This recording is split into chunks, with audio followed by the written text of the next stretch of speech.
Imaginez une époque où naître était, pour certains, une condamnation à mort. Un nouveau-né, enveloppé dans de simples tissus, repose en secret tandis qu'à l'extérieur, des décrets royaux décident qui vit et qui disparaît sans laisser de traces. Ce n'est pas seulement une histoire de survie, c'est le début d'un plan que personne n'aurait pu prévoir. Mais pourquoi craindre un bébé? Qu'est-ce qui peut pousser l'homme le plus puissant d'une nation à se sentir menacé par un peuple opprimé et désarmé? Le cadre est l'Égypte ancienne, où l'empereur craint la multiplication d'un peuple asservi, les Israélites. Il ne craignait pas les armes ou les armées, mais la force du nombre. Il grandissait, travaillait dur et tenait bon, même au milieu de la tyrannie. Pour le roi, chaque nouvel enfant qui pleure parmi les Hébreux sonne comme une menace future pour son trône. C'est dans ce contexte qu'est né Moïse, trop petit pour se défendre, mais assez grand pour effrayer le pharaon. Alors que d'autres garçons étaient arrachés aux bras de leur mère, lui était caché, protégé contre toute attente. Ce n'est pas le fruit du hasard, mais d'un plan qui est encore loin d'être révélé. Un décret fut jeté comme une ombre sur les foyers hébreux, tous les garçons nouveau-nés devaient être retirés à leur famille. Un ordre cruel, né de la peur et nourri par l'obsession du contrôle. Les soldats savaient ce qu'il fallait faire. Les mères savaient ce qu'elles avaient à perdre. Mais il y a une femme qui n'a pas accepté son destin. Elle n'était ni reine ni prêtresse, elle n'était qu'une mère. Pourtant, il y avait en elle quelque chose de plus fort que la terreur qui se répandait dans les couloirs du palais. La certitude que son fils ne pouvait pas être livré à la fin décrétée par les hommes. Jour après jour, elle cache soigneusement le petit Moïse, comme on tient une promesse silencieuse. Chacun de ses mouvements était un défi à l'autorité royale. Chaque respiration du bébé lui rappelle que l'amour est plus résistant que la peur. Alors que la ville suivait les ordres de Pharaon, elle élaborait un plan. Elle ne savait pas ce que l'avenir lui réservait, mais elle refusait de laisser le présent décider de lui-même. Prendre une décision risquée est facile quand il n'y a rien à perdre. Mais cacher un enfant pendant des mois et le livrer au courant, cela demande un courage qui confine à l'impossible.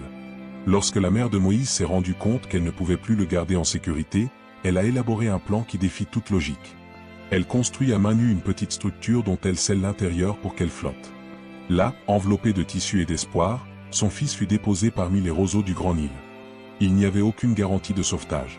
Il n'y avait que la foi et le bruit des eaux qui emportaient son trésor vers l'inconnu. Plus loin, entre les vagues et le silence, quelqu'un observe. La propre fille du pharaon, qui était venue se baigner dans la rivière, remarqua quelque chose de différent parmi les hautes feuilles. En ouvrant la structure improvisée, elle a trouvé un bébé qui pleurait. Elle n'a pas seulement vu un enfant, elle a vu une vie qui réclamait une protection. Contre toutes les règles de l'Empire, elle recueillit l'enfant et l'emmena avec elle. C'est ainsi que Moïse grandit dans les salles dorées de l'Égypte. Il mangeait à la table du roi, portait les vêtements des dirigeants. Il a reçu l'éducation des nobles, mais il portait dans son sang l'héritage d'un peuple opprimé. Et lorsque ses yeux ont mûri, il n'a plus pu ignorer la douleur de ceux qui souffraient à l'ombre des pyramides. Même s'il était traité comme un prince, il n'a jamais oublié qui il était vraiment. Le temps passe, mais la réalité des rues égyptiennes reste inchangée. Le peuple israélite, même sous le soleil brûlant et les châtiments incessants, était contraint de soulever des pierres qui ne lui appartenaient pas. Leurs mains portaient des cicatrices, leur visage le poids de l'humiliation. Et Moïse, bien qu'il vive entouré de colonnes et d'or, voit tout cela. L'injustice le ronge de l'intérieur. Chaque fois qu'il passait devant un chantier et qu'il voyait un frère se faire battre, quelque chose se brisait en lui. Jusqu'à ce qu'un jour, la limite soit atteinte. Un officier égyptien bat brutalement un esclave hébreu et Moïse ne peut contenir son élan. D'un geste rapide et fatal, il a abrégé la vie de l'agresseur. La conséquence a été immédiate. Il sait qu'il ne peut plus rester là. Les murs qui le protégeaient auparavant étaient devenus des pièges. Il a été contraint de partir, laissant derrière lui l'identité de son palais et ses liens avec l'Égypte. Il a traversé des déserts, parcouru des paysages solitaires et s'est installé dans des contrées lointaines. Il se construit une nouvelle routine, loin des regards de l'Empire. Les années passent en silence, jusqu'à ce qu'un événement totalement inhabituel vienne troubler sa tranquillité. Au milieu d'une journée ordinaire, alors qu'il gardait ses troupeaux dans les montagnes, Moïse aperçut quelque chose d'inhabituel, un arbre en flammes. Mais étrangement, les feuilles ne s'effritent pas, les branches ne se transforment pas en cendres. Le feu était là, mais rien n'était détruit. Du milieu de l'incendie, une voix retentit. Ce n'était pas un son ordinaire, il était ferme, clair et appelait son nom. C'était Dieu lui-même. Et ce qu'il demande n'est pas une mince affaire. Moïse doit retourner en Égypte et demander, devant l'homme le plus puissant de l'époque, la libération de tout son peuple. La mission semblait impossible. Retourner là où il était désiré. Affronter le trône qu'il avait accueilli. Parler au nom d'un Dieu invisible devant quelqu'un qui se croyait invincible. Rien de tout cela ne semblait raisonnable. Mais l'ordre est donné, et le feu qui ne veut pas brûler allume quelque chose en Moïse. Malgré ses doutes et ses craintes, il savait qu'il ne pouvait pas ignorer cet appel. Car parfois, la voix qui change le monde se présente sous la forme d'un buisson solitaire au milieu du désert.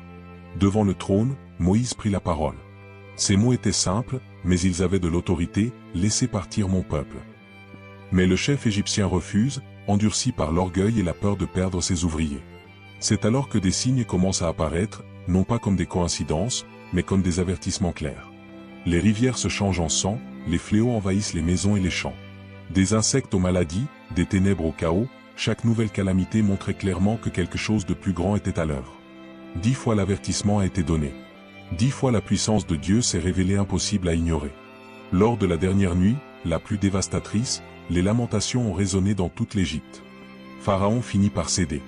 Dans la précipitation et l'émotion, les Israélites se mettent en route, conduits par Moïse. Mais ils ne sont pas à l'abri du danger. Peu après, le roi cède et mobilise ses guerriers. Lorsque le peuple arrive devant la mer, le bruit des chevaux égyptiens se rapproche déjà. Il n'y a plus d'issue. Mais Moïse ne recule pas. Il lève son bâton, croyant à l'impossible, et l'impossible se produit. Les eaux se séparent, ouvrant un chemin solide au milieu de l'océan.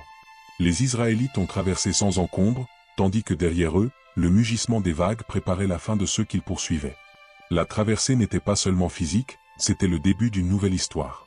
Les eaux qui s'étaient élevées comme des murs ont repris leur cours naturel. Le chemin sec disparaît. L'armée de Pharaon, qui semblait invincible, est arrêtée par la mer elle-même.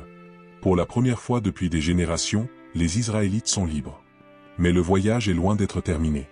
Ils traversent des paysages arides jusqu'à ce qu'ils atteignent le pied d'une montagne sacrée, le Sinaï.